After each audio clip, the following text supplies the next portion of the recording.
Pues aquí estamos de nuevo este lunes, el día después de el Día de los Padres, que se celebra, por lo menos en algunos países, en donde vivo yo, se celebra este tercer domingo de junio, pocos días después, por cierto, del cumpleaños de mi padre, que creo que dije algo el 19 de junio, cuando me tocó una pequeña charla. Y el tema de los padres, incluso un poco como el tema de las madres, un poco diferente, pues a mí me gustaría abordarlo de un modo realista, eh, apreciativo también, comenzando recordando al modelo de padre que podemos pensar, ¿no? Que es San José, del cual se dice poquísimo, ¿no? Así que juega un papel un poco apagado, pero sí es el protagonista en el Evangelio de Mateo, que es un evangelio muy judío y en el cual, como digo, figura José más que María como protagonista. Ella sería la protagonista en Lucas, de manera muy fuerte, con el Magnificat y la visita a Santa Isabel, y guardaba todas las cosas en su corazón, y se le aparece el ángel Gabriel y tantas otras cosas, ¿verdad? En Mateo tenemos esta genealogía.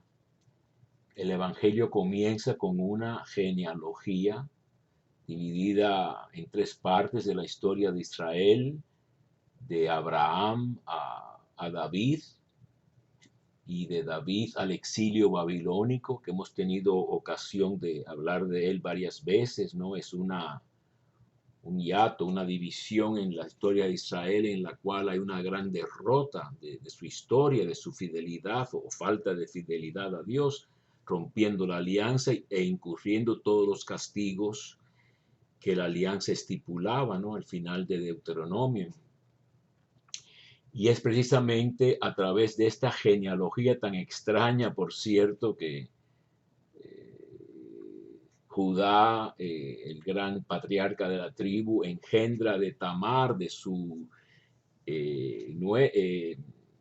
la hija de su hijo, la esposa de su hijo, ¿no? Engendra un hijo de ella, ¿no? Y se viste ella de prostituta para engañar precisamente a Judá, porque el mismo esposo de ella no cumplía con su obligación del liberato. Y después también mencionan a Rahab, que también parece ser una prostituta, mesonera de servicio completo, digamos, ¿no? Que recibe a estos espías. Y después se le ocurre decir a Mateo que David engendra de la mujer que fue de Urías a Salomón, lo cual también es otra cosa muy extraña en una genealogía, no es una genealogía ilustre, porque precisamente Mateo busca la manera de mencionar que Salomón nació de una mujer que David el rey le robó a Urías y después lo mató a él para casarse con Betsabé.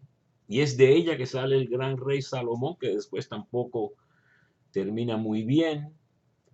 Y después de toda esta genealogía, al final hay un Jacob que engendra a José, el esposo de María, de la que nació Jesús llamado Cristo. Así que es a través de José que procede la descendencia davídica, mesiánica, real de Jesús, de la vida de la tribu de Judá.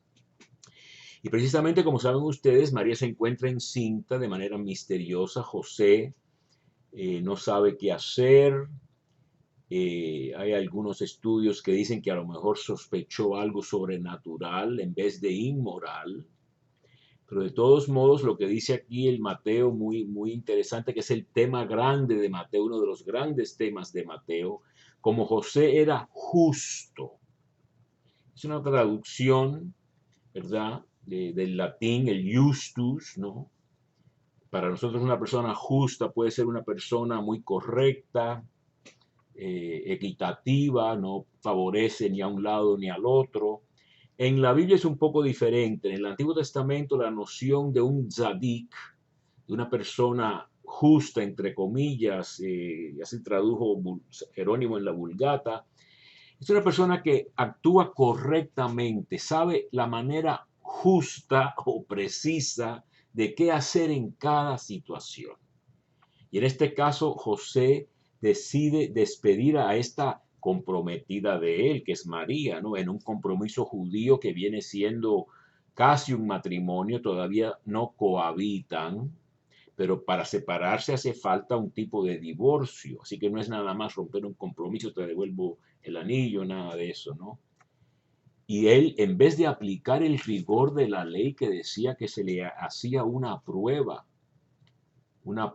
ordalía creo que se llama, una prueba a una embarazada, una mujer encinta que no se sabía quién era el que la puso encinta, y si se le inflaba el estómago, etcétera, la apedreaban, ¿verdad? Él decide despedirla en secreto para no escandalizar. Y esa es su manera de ser justo, de hacer lo correcto.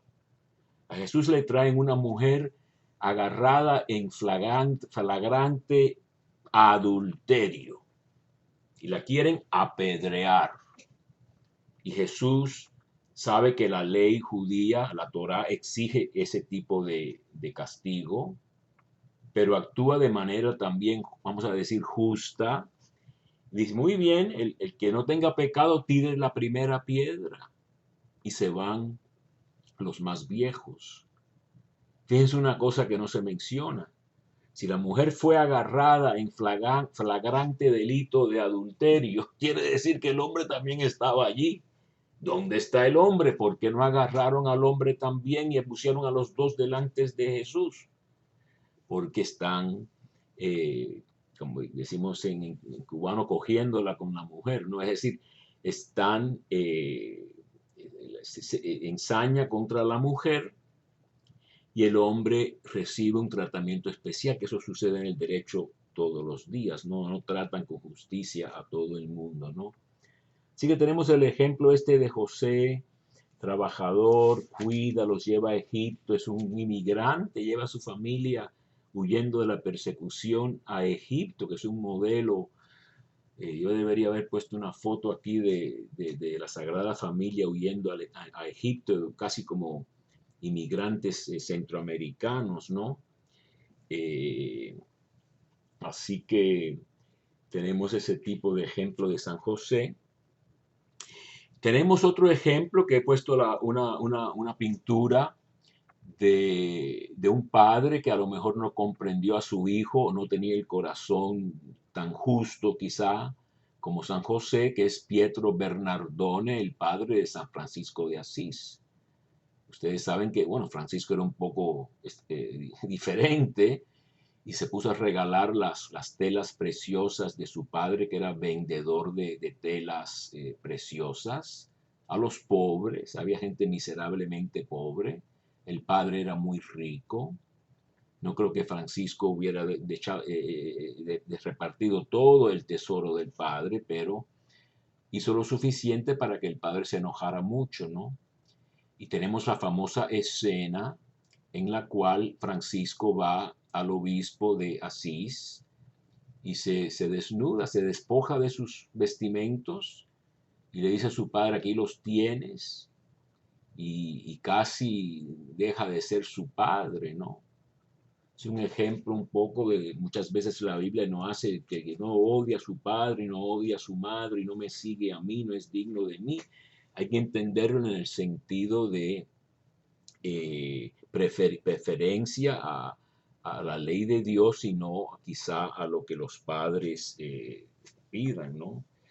Sabemos que los padres de la mafia son quizá buenos padres dentro de su familia, ¿verdad?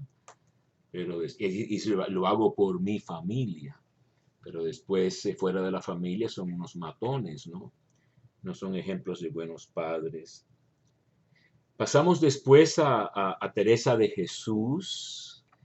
que comienza su vida, si no mal recuerdo, diciendo una frase muy bonita: el haber tenido padres virtuosos me hubiese bastado si yo no fuera tan ruin.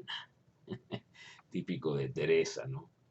Y quiero señalar que el padre de Teresa era el hijo de un judío, vendedor de telas, por cierto, que los judíos vendían muchas telas ahí en Toledo y en España. El toledano le decían a veces a estas personas. Y este judío se convirtió, forzado por la Inquisición, hizo el llamado San Benito, un acto de fe de estos, no lo quemaron, sino que se convirtió, y se convirtió sinceramente.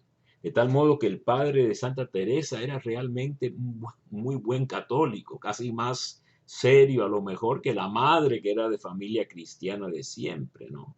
Así que Teresa tuvo un gran padre, y quizá por esa devoción al padre, eh, su primer convento pobre en Ávila le puso San José, el convento de San José. Yo he estado allí, muy pobre, un lugar muy estrecho, como decía la familia de Ana de San Bartolomé, su secretaria, cuando ella visitaron el convento, dice: no podrías encontrar un lugar menos estrecho, ¿no? Como diciendo, menos austero, ¿verdad? Y entonces pasamos a la Teresita del Niño Jesús, que por cierto, estaba yo pensando esta noche, anoche no podía dormir muy bien y pensaba de todas estas cosas. El nombre Teresita es legítimo porque en francés, la Madre María de Gonzaga, que era la priora del convento, durante mucho tiempo, le decía Teresita con la H, ¿no? Teresita con TH, pero eso viene de la sobrina de Santa Teresa, que era, vamos a decir, peruana, ¿eh? No sé cuánta gente sabe esto. El hermano de Teresa se fue de conquistador al virreino de Perú, y ahí tuvo una hija con una mujer nativa de Perú. Y esa sobrinita de Santa Teresa la trajeron a España y vivía con su tía y la llamaban Teresita. Así que Teresita es un nombre que le ponía la priora del convento de Lisieux. Ustedes saben, el padre de Santa Teresa era un verdadero santo, y Teresa también en su biografía dice que tuvo padres muy virtuosos, más dignos del cielo que de la tierra.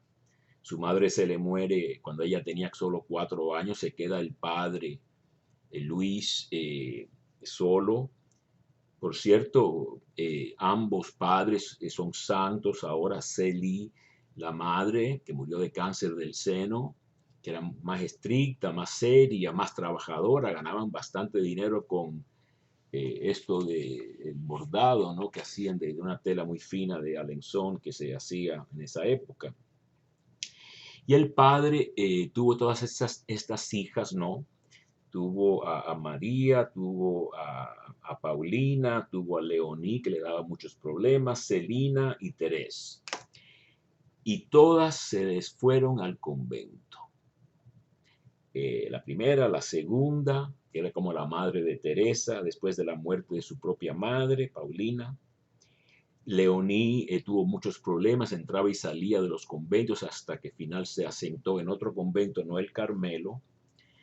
Y Celina se quedó cuidando al padre, que sufrió de demencia. Teresita tuvo una visión de su padre cubierto de una tela en la cara y predijo casi que algo iba a pasarle, ¿no? Pero fíjense, en YouTube muestro una estatua de cuando ella, creo que fue en Pentecostés, va a su padre, la más jovencita, tenía 14 o 15 años, a pedirle a su reina. Él le llamaba a su reina y ella le decía a su rey, y se adoraban. Le envían a pedir permiso para entrar al Carmelo. Y este padre tuvo la generosidad tan grande, vamos a decir lo opuesto de otros padres, de permitirla. Incluso lo criticaban, decían: este viejo quiere salirse de todas sus hijas, y al contrario, le costó enormemente. Celina sí lo cuidó, cuando después ya estuvo en un asilo por demencia y murió, ella entró al convento junto con su hermana Santa Teresita, que eran muy cercanas. Y con eso ya se me acaba el tiempo, pero pensemos también en este padre canonizado, Luis Martín, Martin en francés, ¿no? El padre de Santa Teresita. Y con esas palabras los dejo.